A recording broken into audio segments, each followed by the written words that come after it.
Galit na galit si Luka Doncic sa isang play na after makabasket ni Jaden McDaniels pinatid daw siya di umano nito at mukhang sadya pero walang tawag ang referee. Kinumprante niya ang official pero not intentional and di naman daw pinatid ang paa ni Luka Doncic.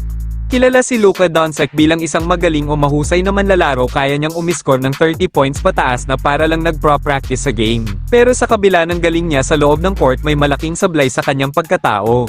Ito yung madalas na pagrereklamo sa officials at dumadating pa sa punto na tatawagan na siya ng technical. Kamakailan lang sa laban ng Lakers at Thunder matapos may pasok ni Luka ang isang floater sa harap ni Isaiah Hartenstein, nagbitaw ng isang dirty word si Luka sa isang fan na nasa courtside. Sakto pa nasa harap ni Luka Doncic ang referee at tingin ng official na siya ang sinigawan ni Luka at walang atubili na nabigyan si Luka Doncic ng technical foul for being disrespectful towards a referee. Kung hindi babaguhin ni Luka Doncic ang ganyang ugali na panay reklamo sa bawat pito, magagaya siya kay LeBron James na isa sa one of the greats pero napakaraming haters. Nabanggit na rin natin si LeBron James. Alam mo ba na sa edad ni The King na 40 years old, isa pa rin siya sa clutch player ngayong season?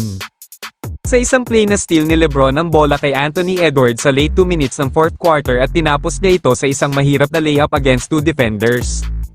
Sa tingin niyo mga boss, mababago pa ba ni Luka Doncic ang ugali niyang reklamador, o sa kanyang pagreretiro sa basketball mas maaalala pa ng mga tao ang ganong ugali kaysa sa mga magagandang nagawa niya sa liga?